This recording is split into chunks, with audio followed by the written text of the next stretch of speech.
Welcome to the Diary of a Christian Single Woman, where you hear her innermost thoughts and prayers while also hearing the Lord's response in return.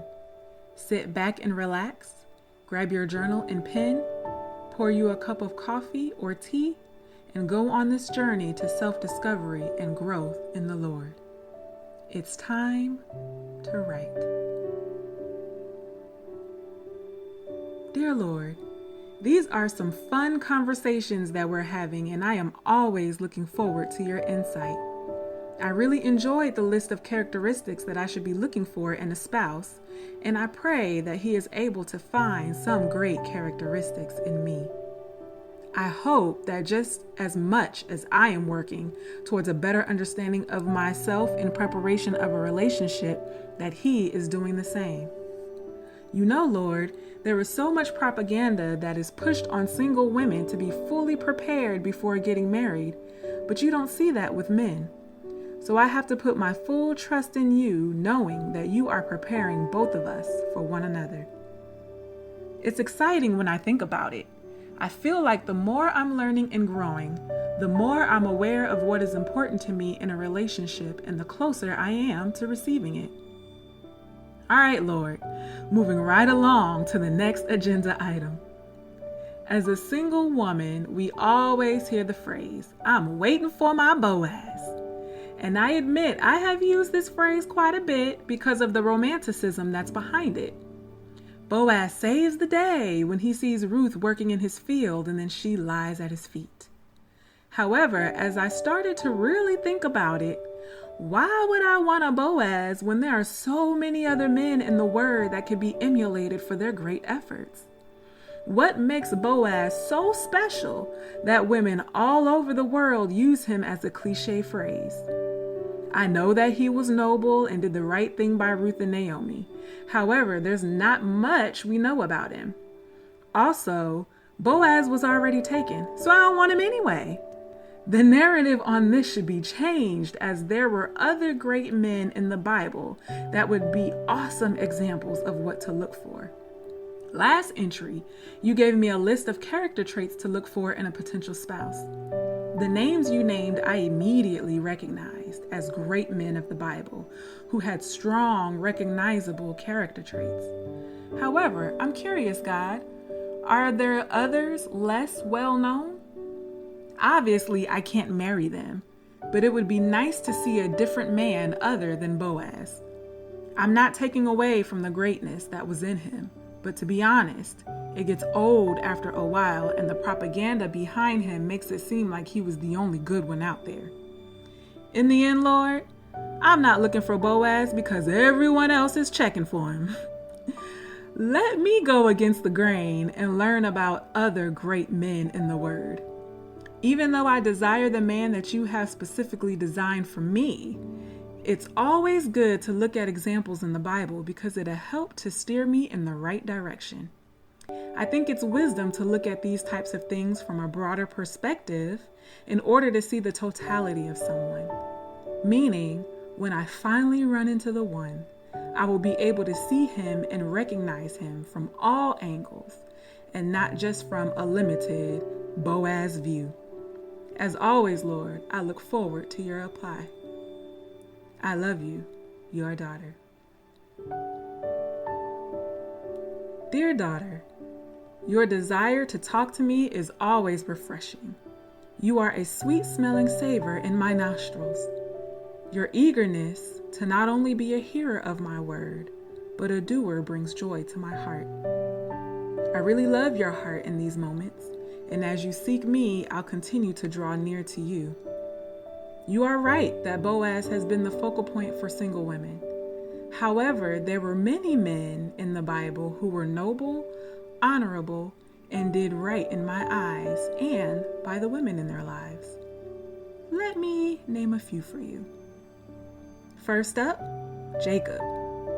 He was full of long-suffering, patience, determination, and discipline. He loved Rachel and negotiated with Laban to work for 7 years to marry her. Laban tricks him into marrying Leah, and Jacob still worked another 7 years to receive the woman he actually wanted. He was the epitome of, if you want something, you have to go get it. This man perseveres. Next up, Hosea. He understood that marriage takes work and that there will be many times when forgiveness will be needed. His wife was a prostitute, and each time she left him, he did everything he could to get her back, including purchasing her. Even though I gave him unusual instructions to marry a harlot, he took the marriage covenant seriously. This man is quick to forgive and knows how to cover his wife and is faithful. Another one, the Proverbs 31 woman's husband. Even though I didn't name his name, he is still worth a mention. He observed his wife's greatness and cheered her on. He didn't take her for granted, but understood how she was a benefit to his life. She was a jewel in his crown, and he understood her worth. He had full confidence in her and lacked nothing of value because of who she was in his life. He knew she made him look good. This man is not intimidated by his wife's success. Joshua. He didn't allow negativity and the lack of vision from others keep him from seeing the vision I had for his people, and he acted on it. He moved out in courage and strength, knowing that they could possess the land. This man had vision. Joseph, with the coat of many colors. He was steadfast and unmovable in the face of trials. His perseverance and belief in what I showed him in a dream allowed him to remain in my promises even in the midst of adversity. He didn't waver nor falter. He simply believed, and as a result, I made sure it came to pass. This man is a rock. Caleb. He wasn't easily discouraged, and he was fully devoted to God and his instructions. This man could see the end goal no matter the opposition, and he looked to me for instructions and guidance on how to lead people to the promised land. This man is a leader. Then there's Josiah. He brought healing to a nation and its people through continued covenant with me. A man with this attribute will not only make sure his wife experiences the healing she needs, whether physical or spiritual, but also his children. This man is a healer. Ananias of Damascus. He listened and followed me even in the hard times. He was given instructions to bring the word of God to the person that would have killed him on the spot, and yet he obeyed me anyway. This type of man will walk through the fire to make sure he is always following me, even when it is difficult. This man is obedient. Nehemiah. He saw a need and fulfilled it, which ultimately caused him to walk in his calling. Due to his love towards the people, he took it as a personal challenge to bring about change that would make a difference and glorify God. This man knows and walks in his calling unapologetically. And lastly, the Good Samaritan. He had compassion for those less fortunate. Instead of just continuing to walk around a man in need, the Samaritan took time out of his own schedule to care for someone he didn't know. This is the type of man that a woman should desire. This man is empathetic. So yes, my daughter, Boaz was a great man and had traits to be desired. However, he wasn't the only man. And even today, I know it seems like there are no good men like the above left, but that is a trick of the enemy. There are plenty of men who love me, and desire to love you the way that I love you. So hold on, he's coming. I love you, my daughter. God. Hey ladies, I love this response. As single women, all we hear about is Boaz. And I got to the point where I was so sick of hearing about Boaz. And at one point, I really wanted to throw a revolt and chant, "No more Boaz! No more Boaz!" He's so over sensationalized by women all over the world that he has literally become this cliche phrase instead of being known as the awesome man who redeemed his family. And so, as we heard from the Lord, there are many other men in the Bible that have amazing traits that we should be looking for in a spouse. So there is no reason to be fixated on just one. If you paid attention, you'll see the blueprint of character traits that should be desired. Now, the order of importance of these traits will be different for every woman. However, they are important nonetheless. And then the best thing that we can do is keep God first and stay prayerful when potential suitors come along. Then we can consider them by the above list and then determine if this is someone that we should start to get to know. And so I know it seems like men like this are extremely rare to come by, because I have thought this myself. But I have to believe that God wouldn't let all of his daughters that desire to have a man like this down.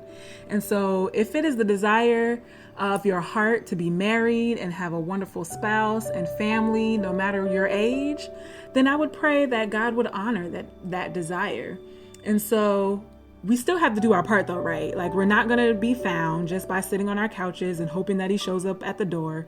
I know that we are in the time of the coronavirus, so a lot of us are staying inside these days, but we still have to be open and available for whoever God would send our way and how he would send them our way. Shutting men down at hello is not beneficial, ladies. It's not. I used to do this. Shut men down at hello. Let him get his hello out and his intention for stopping you, and then decide what you want to do. You know, godly single men do exist, and there are plenty who are ready to settle down and love a woman. So let's make sure that we understand that God will never steer us wrong when we continue to invite him in the process. We just have to be solid in what we're looking for and know the attributes and characteristics we desire. And so when we do that, we have to really take the time to think about why these characteristics are important to you and what would be detrimental to you if the person who's approaching you doesn't have them. And so I'm not talking about physical characteristics here, because, we know looks can fade. And God even said that he looks at the heart and not at man's outward appearance. But look at things like personality and spiritual characteristics. What core values and morals are important to you for them to have? And then when you can answer these questions for yourself, then you can recognize faster when a good one has come your way. So I would challenge you to do a search for yourself on a man in the Bible other than Boaz that you admire, and write out those characteristics about them that are important to you. It's important to recognize these things so that when he comes, you will be ready. Thank you for listening to the Confessions of a Christian Single Woman podcast. Remember, ladies, that God loves you immensely. There are no boundaries or restrictions to his love. Always seek his face, hear his voice, and live his word out loud. If you have any questions that you would like to hear addressed on this podcast, or if you would like to submit a journal entry, you can email us at diary@confessionsofaChristiansinglewoman.com. Until next time, may the peace of the Lord go with you this week.